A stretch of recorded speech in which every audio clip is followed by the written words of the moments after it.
Chapter 6, Day 1, Allman. The functions of zero in our daily lives.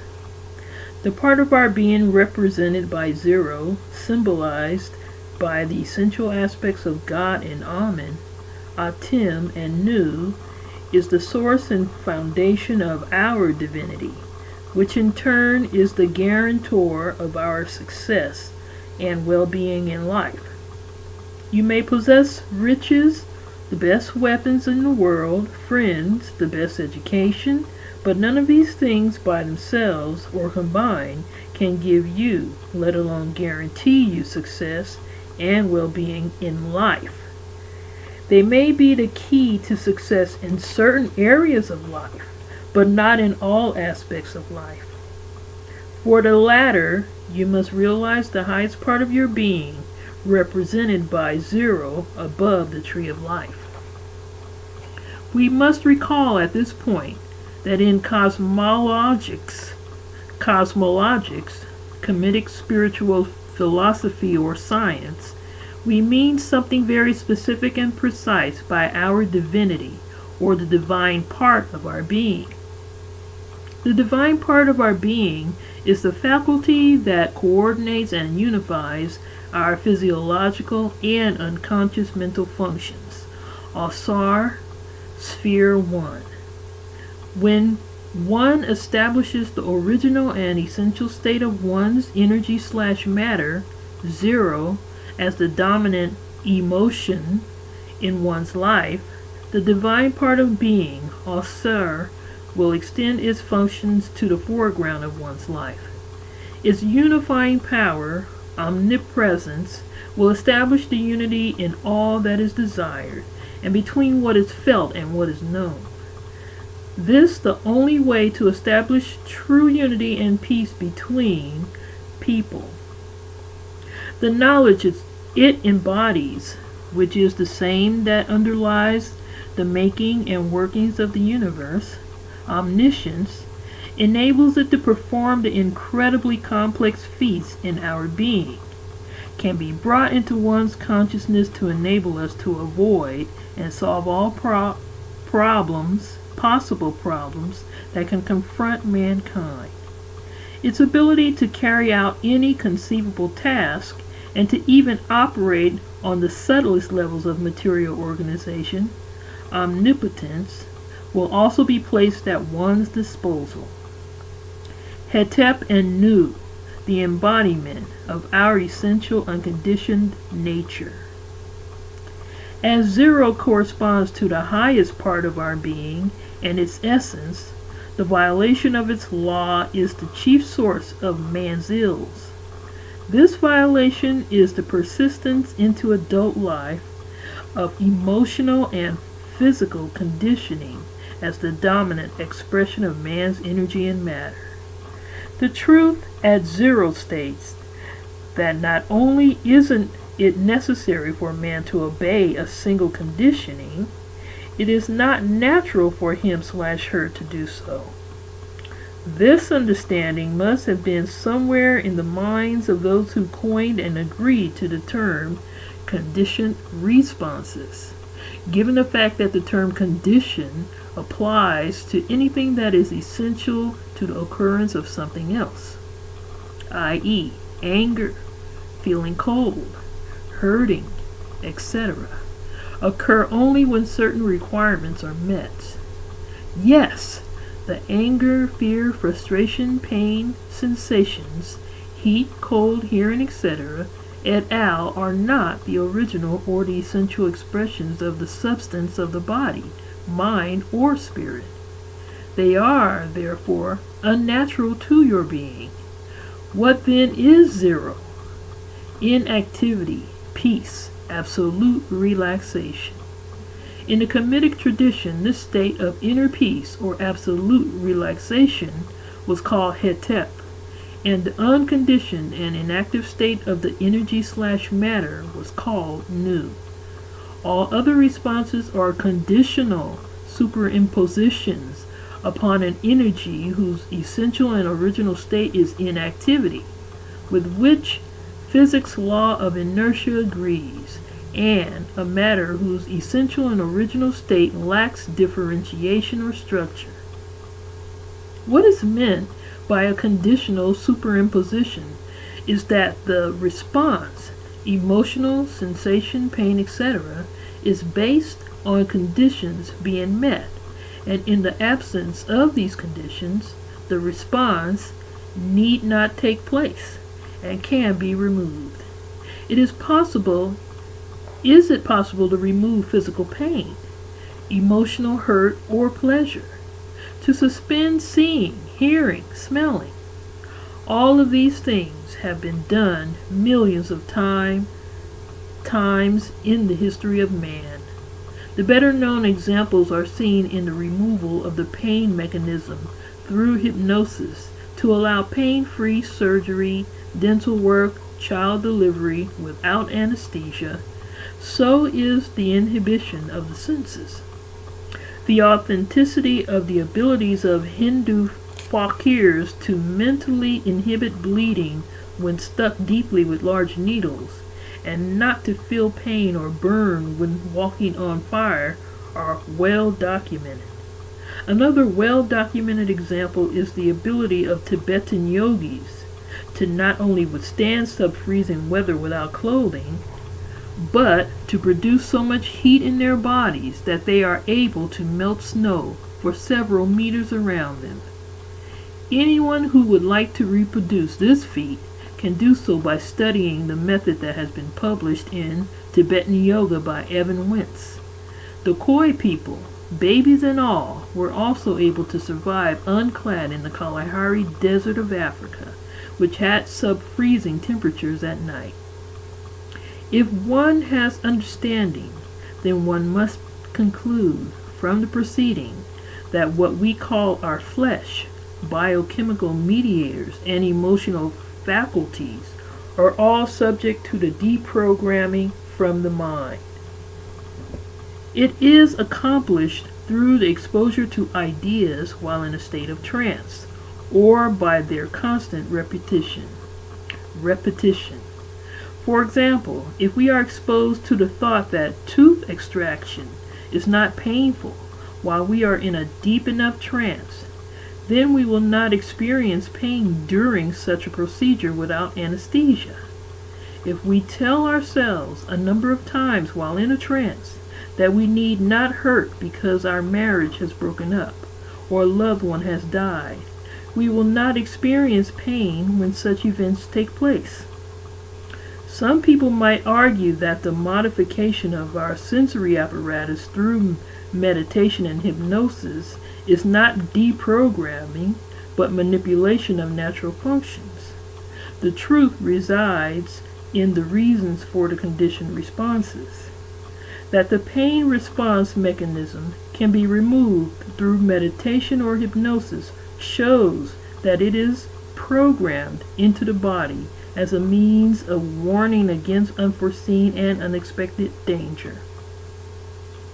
But what about when you do know that you're going to violate the body by a tooth extraction or surgery? Once you know, you can turn off the alarm system. Our senses function, we see, hear, etc., on the condition that we need to be in touch with the outside world. They cease when we sleep, and when we are in the deep trance induced through hypnosis, meditation, or other means. The reason that shutting down sense perception while we are still awake, as in meditation and hypnosis, is considered a sideline by most Westerners is due to the absence of a spiritual tradition.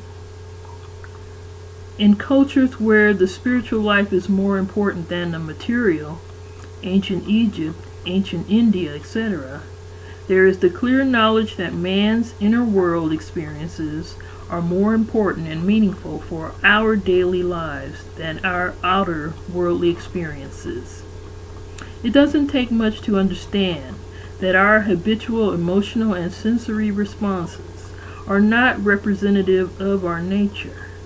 Our essential unconditioned nature is what enables us to transcend our conditionings, The fact that we can transcend the things we fear makes us angry, hate the things we once loved, that one man's cup of tea is another's poison, and so on, bears testimony to the fact that they are not essential. It is unfortunate that in spite of the wealth of examples of the susceptibility of our habits, emotions, and sensory responses to being removed, Western scientists failed to arrive at the understanding that the susceptibility was due to the fact that they were superimpositions on our true nature, as well as the far-reaching consequences of a systematic practice of establishing full control over the energies of our being. Why the Western scientists, like most people, failed to arrive at this understanding is easily explained by the structure of the tree of life. 0, the source of inner peace, corresponds to man's evolutionary, spiritual future, while 10, the source of animation, the animal spirit, emotions, sensations, etc., correspond to his or her past and present. While all of us experience the latter, only a few men have matured enough to become aware of the former and its meaning for life. In Chapter 2, we saw that in thinking of the composition of man's body, we must include the levels of energy and material organization beneath the subatomic particles and photons. We saw that the organization of energy/matter followed a pattern of simplification the deeper one descended into the structure of matter. At the deepest level is found the essential and original state of the energy and matter underlying man's makeup. Its characteristics are just the opposite of the nature of energy/matter in the world. In opposition to the latter, which is differentiated and active, the essential and original state of man's energy/matter makeup is undifferentiated and inert. Most books on cosmology refer to the unmodified and quiescent state of energy and matter as the attributes they exhibit before creation takes place. This is a grave mistake, as the essential state corresponds to the innermost level of organization of all structures in the world. It is not a thing of the past, but an inseparable reality in all things. It is an ever-present component of our makeup. In the same way that we can automatically respond with energy turbulence, anger, fear, to a given situation, that is, from the outer level of our energy organization, so can we automatically respond from the innermost recess of our being with peace. In other words, this innermost part of our being, where our energy is in a state of inertia and our matter is undifferentiated, can and must be experienced and allowed to play an active role in our lives. This part of our being, our center, our innermost point, wherein is found the essential state of our energy/matter, is called Allman, Atem, and Nu in the Kamitic spiritual philosophy. In the Indus spiritual philosophy, it is Mula Prakriti, and with the Greeks it is chaos, understood not as disorder, but as the absence of things, structures in matter, to be ordered. I showed at length in my Metu Neter, Volume 2, that Allman, Atem, and Nu are not deities, but complex metaphors for the attributes of the essential and original state of God, which man shares. Atem, our essential no-thingness. Atem, no-thingness, corresponds to the absence of differentiation of our energy/matter at the innermost part of our being. By this is meant that the habitual, automatic, emotional, sensory, and sensual responses that we exhibit do not, in reality, represent our nature. They are all superimposed conditions, conditioned responses, on our essentially peaceful, inert energy and unconditioned, undifferentiated matter.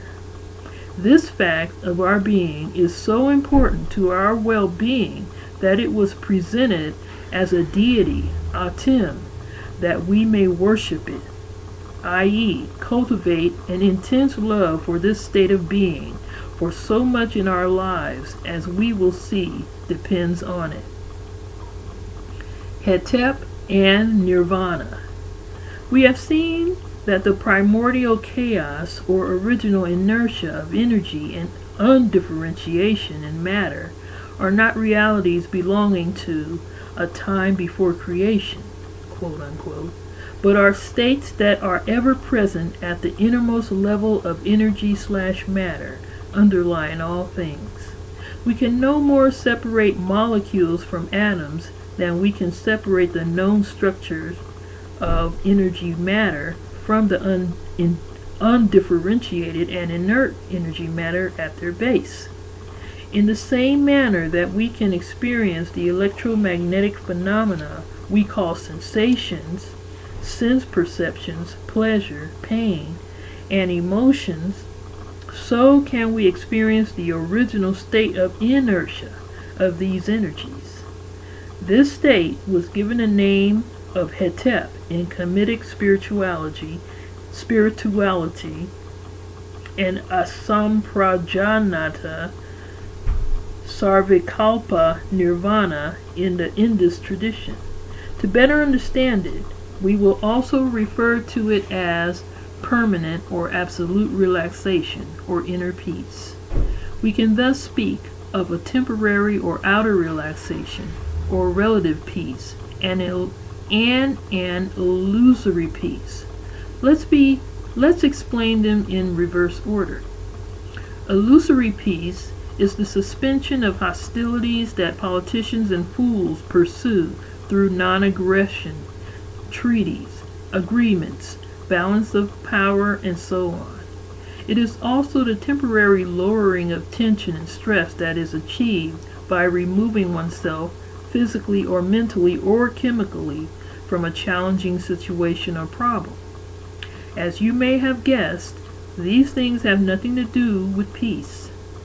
Temporary or outer relaxation or relative peace raises the tension and stress threshold through such practices as yoga, meditation, hypnosis, relaxation techniques, Reiki, Ari Sangong, etc., and sets up the ability to remain calm in a limited way. We will later see why this approach only yields temporary and partial relative results. The permanent or absolute relaxation or inner peace is the ability to remain fully emotionally quiescent no matter what is going on in one's life. It will hold even in the face of impending death. While the person who has cultivated inner or absolute peace does not become emotionally upset, the persons who have only cultivated techniques for relative peace will in due time find themselves in situations where the stress will get the best of it. The reason is a simple one. Full relaxation cannot be achieved by simply manipulating our physical energies through such practices as Hatha Yoga, Reiki, Pranayama, yogic breathing, relaxation response practices, and so forth. One has to be in harmony with the laws governing all 11 parts of our being. Otherwise, mistakes that must arise, therefore, will be a cause of insurmountable tension. If one's wisdom faculty, sphere 2, for example, is dormant, the problems that cannot be avoided or solved will generate such tension that the realization of absolute peace will be prevented. In other words, all the psychological sources of tension must be removed. Relaxation through Tree of Life meditation works on all levels, 0 through 10. Hatha Yoga, etc. acts only on this level for relaxation. 10. That inner and outer peace or relaxation be not confused. It is important to describe the state of mind experienced when consciousness is returned to the origin of energy matter, nu.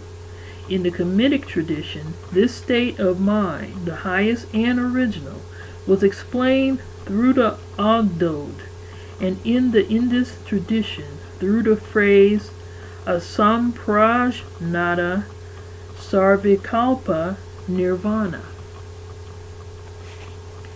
Symbols of qualities of matter behind the hetep nirvana state, and symbols of qualities of consciousness during hetep state. 1. Ament. Matter is not differentiated into things. Therefore, Amen. Consciousness has no things, ament, asamprajnata, to perceive. 2. Karihet or nenut. Energy is inert. Nirvana. Nir equals not. Vana equals movement. Therefore, there are no emotions. Nenu kefer, for consciousness to experience. 3. Kekuit. Energy is at rest. There is no light. Therefore, absolute darkness envelops consciousness. Kekui. 4. Hehut. Time and space depends on movement, and there is none. Therefore, there is no consciousness of time and space. Eternity. As we can see, the Agdod are not 8 primeval or tectonic gods, but metaphoric symbols of the 4 qualities of matter, and their corresponding effects on consciousness in the innermost recesses of man's and the world's being. Since in the lower levels of meditation, one still experiences thoughts and emotions, it is necessary to give the initiate a full description of the state of mind that corresponds to the highest level. In the state of hetep, inner peace, our consciousness has no things to perceive and no energies, sensations, or emotions to perceive. It is enveloped in an absolute darkness in which even the sense of time and space are obliterated. Once this state is experienced often enough, as a result of protracted work with the Tree of Life meditation system, the initiate will be able to react with inner peace to all of life's challenges instead of responding with anger, fear, pain, and a host of responses from the 10th sphere, the animal spirit. These 4 qualities of consciousness and energy matter were metaphorized as the 8 Agdod, primordial creative forces of the world.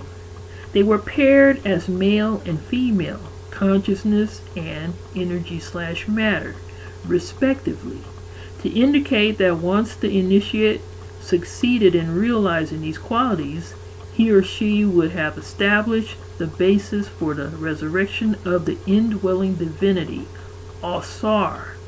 The yogis indicated the same truth in the phrase asamprajnata sarvikalpa nirvana. It is a state where there are no things, asamprajnata, no time, hence no space, awareness, sarvikalpa, and no movement, nirvana. Unfortunately, a breakdown occurred somewhere in the yogic tradition, as we are admonished to seek the experience of the highest state of nirvana, but are not told why, except that it will earn us the freedom of not having to reincarnate if we so desire. The reason given for seeking nirvana, to escape the wheel of rebirths, which had to do with Earth being a place of so much suffering, betrayed the fact that the yogis who today propagate this doctrine have not experienced the highest state of nirvana themselves, and therefore do not understand its true purpose. To be established in nirvana, in hetep, is to move beyond emotional compulsion. There are no longer situations that can force an automatic reflex of pain or pleasure. One is free to determine which response will take place. The compulsion to hetep. On hearing such pronouncements that the goal of meditation and spiritual cultivation is the attainment of nirvana, hetep, the spiritual uninstructed is in the habit of dismissing it as an option that one can elect to embrace or reject. To them, engaging in spiritual practices is, at the least, as peripheral to living as engaging in any other pursuit in life, and, at worst, a preoccupation that can interfere with the pursuit of the material necessities of life. They fail to realize that the faculties they employ to carry on the business of living are the outer and lower manifestations of the spirit.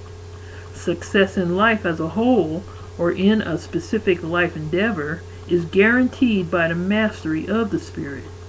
The diehards may insist that they can ignore this truth and take their chances with the attempt to get by with the cultivation of the lower and outer expressions of the spirit, the intellect and artistry.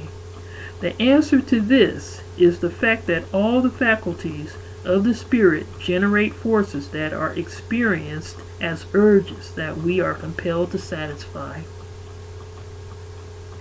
The original state of rest of the energies of our being behave exactly as the center of the earth in relationship to things upon its surface. It exerts a gravitational pull that we experience as a compulsion to resolve the tensions and stress of living. All of life's activities are analogous to throwing an object in the air. It is pulled back to earth, toward the center of the earth. This is the reason why all movement energies in the world are waveforms, cyclic or rhythmic in nature. The underlying up/down, accent/unaccent in all of life's manifestations is the result of the pull of the activity that is required for manifestation, and the opposing pull that seeks to return the energy to its original state of inertia. In living, we are like balls thrown into the air to be subjected to the downward pull of gravity to the center of our being. The tension that keeps us aloft may be experienced as pleasure or pain, but ultimately we seek to escape it. The obliteration of the tension leads to a response, a repose, a satiety that is the key component of what we call happiness. In the long run, we seek peace above thrills. Why work ourselves up with the thrill of sex, of drama, of music, if it doesn't lead to a climax, which is the blowing off of tension, that repose and satiety may follow? This is the reason why people kill themselves in the midst of riches and success in their careers. They cannot find peace. In societies that lack a spiritual tradition, people are left to their own misguided ideas on how to respond to this compulsive urge to inner peace. As their consciousness is polarized in the lower parts of their being, represented by spheres 7 through 10, they interpret this pull as an expression of their emotional nature, sphere 10, the animal spirit directly opposing 0, and seek to satisfy it through various means of blowing off tension, sex, entertainment, violent acts, etc. or escaping difficult situations. Emotions in perspective. What has been said so far concerning our essential nature seems to deny any usefulness or legitimacy to our emotions. This is not true. The problem originates in the common misunderstanding of the purpose of our emotions. Their true purpose is to supply the organism with the energy for forceful physical action, fighting, fleeing, sex, when we are confronted with a challenging situation.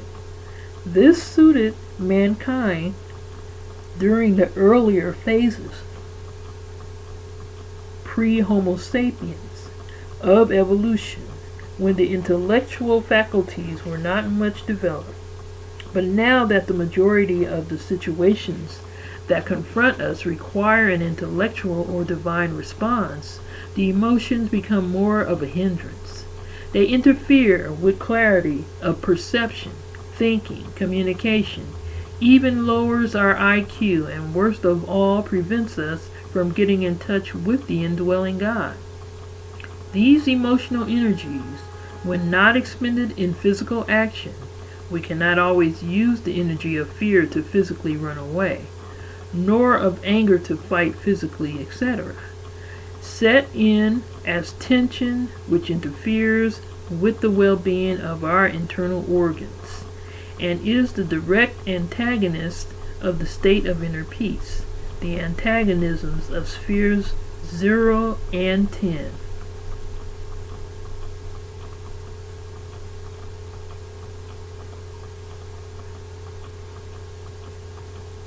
We must take particular notice of the fact that these emotions are valid on condition that we are confronted with a genuine threat or challenge that requires a response of forceful physical activity. The state of enjoyment, which has a healthy effect on our psyche and body, would seem to contradict a major part of the preceding argument. The indication of its usefulness is to be seen in its function. The state of enjoyment, indulged in moderation, exists for the sake of providing healing energy to the organism. The important point to understand is that no thing has the property of enjoyment in itself. Neither is enjoyment an expression of the natural state of our energy, which is peace. We have already noted that the experiencing of thrills, enjoyment, without a climax, the blow-off of energy to bring about satiety, peace, is undesirable. One of the highest points of spiritual attainment is the ability to enjoy something knowing that the thing is not enjoyable in itself, for no thing is. Knowing that enjoyment is not an expression of our natural state of being, and knowing that we can remain at peace if the object of enjoyment could never be had again. It is a trap to think otherwise. Impute the quality of enjoyment to a thing, make enjoyment an essence of your being, and you will even kill or die for the thing.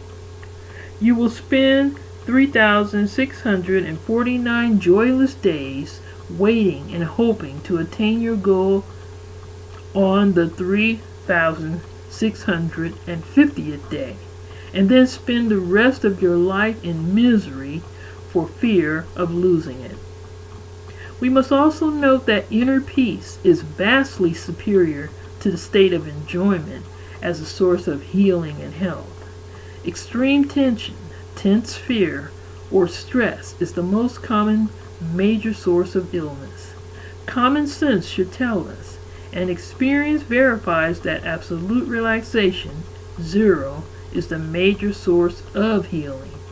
This is not due solely to the healing virtues of relaxation, which enable greater circulation of blood and energy to occur, but due to the fact that it empowers the indwelling God, Alser, who coordinates our physiological activities as well as lays the foundation for the use of spiritual power, the third sphere, for healing purposes. This is our true nature. We must recall the axiom that the ultimate reason for establishing inner peace, hetep, nirvana, as the dominant emotional response in life is that the manifestation of our divine natures, spheres 1 through 3, depends on it. The need to replace our animalistic responses with hetep to enable the manifestation of our divine powers and attributes was sublimely expressed in the hieroglyph for hetep. Its hieroglyph is an offering tray. In the Kamitic tradition, every ritual involved a sacrificial offering to the deity. The sacrificial animals were no more than grand symbols of the part of the animal spirit, emotion, passion, etc., that is directly antagonistic to the state of inner peace. It is important to remember that the 10th sphere is the direct antagonist to 0. Other types of offerings, plants, cloth, flowers, etc., were symbolic acts parting with material possessions and faith in the efficacy of the ritual. Would one go to the expense of making an offering, sacrificing, in a ritual if one did not have faith in its efficacy? If one did not have faith in the awakening of divine power through rising above material possessions? Amen. Now that we have seen how important inner peace or absolute relaxation is to man's life, we are in a position to appreciate and understand why Allman was the chief metaphorization of the attributes of God in Kamitic. Allman corresponds to the formless, undefined, unlimited, hence imperceptible aspect of God in which man's being has its place, and therefore partakes of this attribute. As we saw, the formless, undefined, and unlimited state of energy matter manifests itself and is perceived by us as inner peace or hetep. Allman is the deification of this reality that we may worship it. That is, we must give our utmost love and devotion to the cultivation of this state as our dominant emotional response in life, in place of the love and devotion we give to the state of our energy at the 10th sphere. We must learn to enjoy more the quiescence of the state in which consciousness has naught but itself to behold, above the noise and thrills of music, sex, drama, and whatever else the world of phenomena can generate to outwardly entertain our consciousness. This is why the Christians in their prayers with Amen. Amen is not a Jewish or Western word. It does not mean so be it. It is a Kamitic term for what is hidden. The Christians in their prayers with it because the Romans learned that it represents the highest attribute, 0 on the tree of God. Happiness.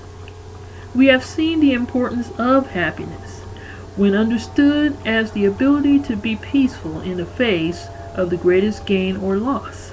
We saw that it is the chief requirement for bringing the indwelling God with his unifying power, wisdom, and spiritual power into the foreground of man's life.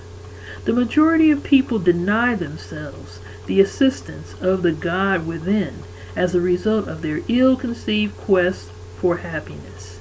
For them, it comes from the avoidance of painful experiences and the filling of one's life with the satisfaction and pleasure that comes from attainment and acquisition of one's desire.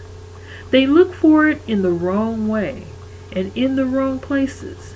They delude themselves into believing that they cannot be at peace, temporarily or permanently, happiness, unless they acquire or accomplish a desirable objective and avoid undesirable ones.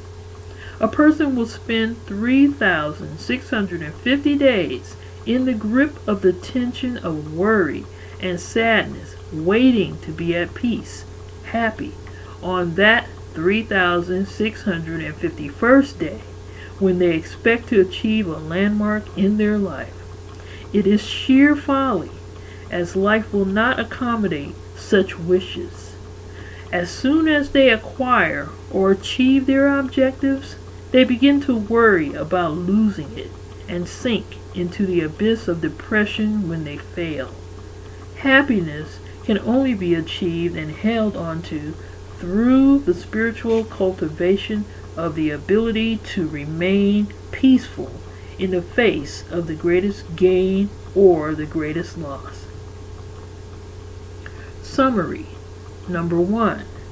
Happiness, or nirvana, or hetep, is the expression of the peaceful or inert state of the original state of the world's energy. In the spirit of man, it is the dominant response to life's situation. 2. Happiness is the ability to remain peaceful, to return consciousness to its place of origin in the face of the greatest difficulties. 3. Bringing God from the subconscious to the foreground of our lives depends on inner peace.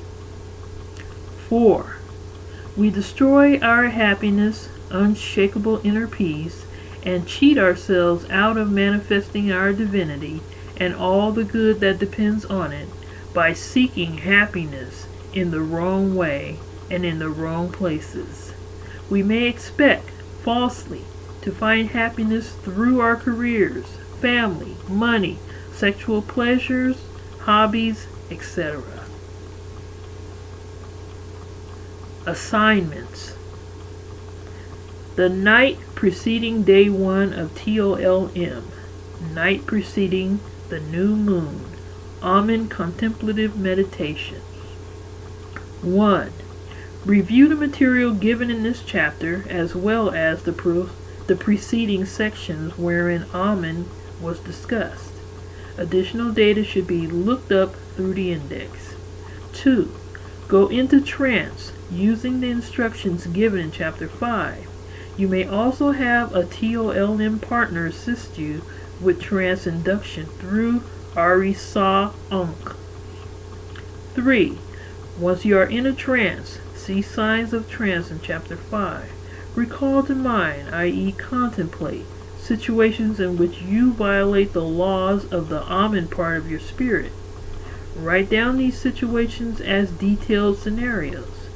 Take note of when, where, with whom, what is said and done in the situation.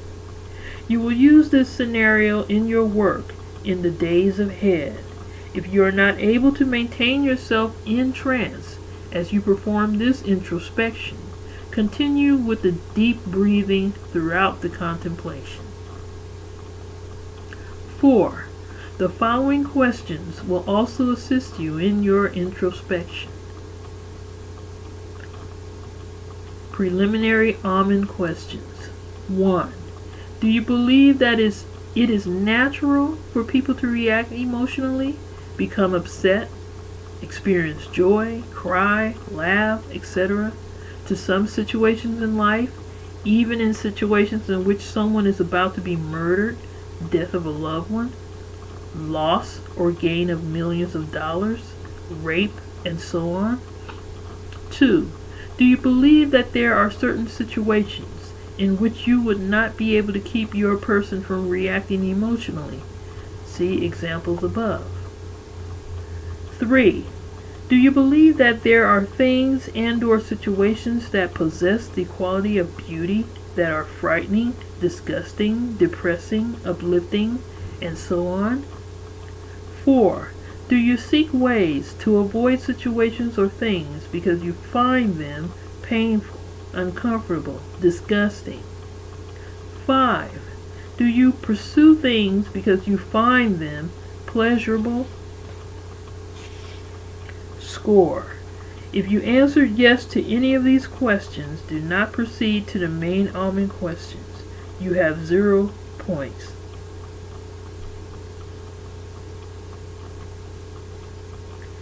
Main Allman questions.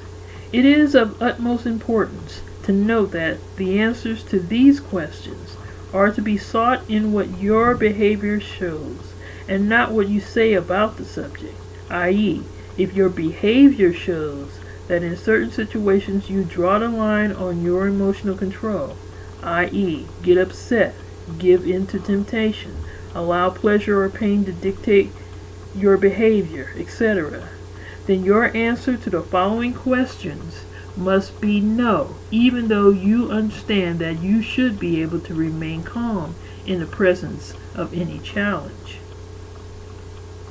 1. Do you know that you will be able to remain absolutely calm in the face of any situation of gain, loss, or any other type of emotional challenge? 2. Have you been able to do so in the past 7 years? Allman score. 1. If you answered yes to question 1 of the main Allman questions, you have 18 points. 2. If you answered yes to both of the main Allman questions, you have 182 points in all. 3. If you answered no to question 2 or both questions, you have no points. Allman assignment, day 1 of TOLM, day of the new moon. Note that the contemplative meditation for Allman occurs on the night prior to the day 1 of TOLM, and that day 1 is dedicated to the implementation of the rules of the Allman part of the spirit. The same pattern holds for all the spheres with exception of day 12 to the 21st. From this day on, you must make the effort to observe the laws of Allman in regards to the area of life you are now seeking to rectify, and to whatever area the insight spills over. As this is the very beginning of the process, and there are many other sets of violations, 10 more to be exact, do not be concerned over the fact that you may not be succeeding in your efforts.